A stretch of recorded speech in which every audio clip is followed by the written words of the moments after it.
Le chapitre 6 sur Ani-Muama 1, 2, 3 commence avec une voix résonnant dans le vide. Levez-vous. Gobelin des ombres niveau 1. Suo observe la créature qui se dresse devant lui. C'est ça l'extraction des ombres. Il s'attendait à quelque chose de plus impressionnant. Le gobelin semble plus faible que lorsqu'il était en vie.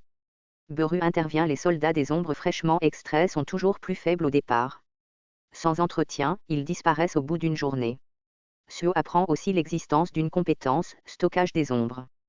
Plus son intelligence et son niveau augmentent, plus il pourra invoquer de soldats puissants. Une compétence incroyable malgré tout. Mais son estomac grogne. Ça fait 2 jours qu'il n'a rien mangé. Beru lui rappelle qu'il peut sortir, il suffit d'utiliser la clé du donjon des ombres. Une notification apparaît. Êtes-vous sûr de vouloir quitter le donjon?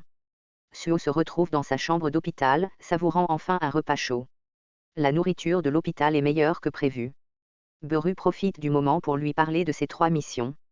Première mission, protéger la Terre des monstres d'un autre monde. Plus il en éliminera, plus il deviendra fort et rendra le monde plus sûr. Deuxième mission, trouver Mademoiselle Aein, sa mère. Peu importe le temps que cela prendra, il devra traquer les indices pendant sa chasse aux monstres. Troisième mission, rendre à Beru sa puissance d'antan. L'ancienne fourmi du monarque ne peut pas croire qu'il est réduit au rang de simple familier. Pour récupérer sa force, Beru doit absorber une portion du mana et des connaissances des cibles qu'il élimine. Une méthode archaïque qu'il utilisait avant de devenir un soldat des ombres. Malheureusement, il ne peut pas récupérer de mana en présence du monarque des ombres, le père de Suo. Suo se lève, il est temps d'aller dans un vrai donjon. Mais avant, il doit être certifié comme chasseur. Il se rend à l'association des chasseurs pour mesurer son niveau de mana. Résultat, 46. Vous êtes un éveillé de rang E. Suo est choqué. Un rang E? Beru explique, votre classement est basé sur la quantité de mana. Comme vous avez investi dans la force, votre niveau de mana est resté faible. Suo sent que Beru essaie de le consoler, mais cela empire les choses. Un rang E, comment pourrait-il protéger la Terre comme ça? Beru lui rappelle, vous pouvez monter de niveau. Mais un problème persiste, les éveillés de rang E et F sont rarement embauchés pour des raids de donjons. Suo trouve une solution.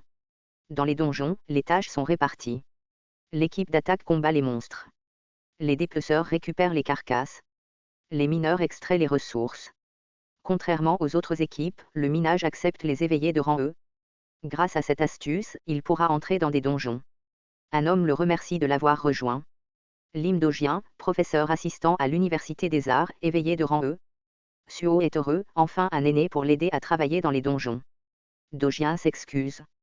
Lors de l'incident à l'université, il était le seul éveillé mais il a fui, incapable d'aider qui que ce soit. Il est étonné par Suo, un rang E avec 46 de mana. Il se souvient l'avoir vu combattre des monstres ce jour-là. C'est impossible, j'ai dû halluciner. Soudain, Beru apparaît. Le jeune monarque est quelqu'un d'exceptionnel. Dojien, sous le choc, recule un monstre. Beru rétorque, je dois protéger mon maître, plus faible qu'une larve d'insecte. Dojien s'interroge. Un rang E éveillé en tant qu'invocateur. Les rangs E n'ont pas de compétence, il est chanceux. Il plaisante en disant qu'il a lui aussi une compétence. La course. Suo rejoint l'équipe dans un donjon de loups. Les peaux ne valent rien. Mais leur corps contient parfois des pierres d'âme. Soudain, une épée attire son attention. Un trésor. Le tank de l'équipe la prend malgré les avertissements. Un étrange phénomène se produit. Ses yeux changent. Son comportement aussi. Dans un souffle rauque, il déclare, qui ose convoiter l'épée du monarque bestial. La suite dans un prochain épisode sur Ani-Muama 1, 2, 3.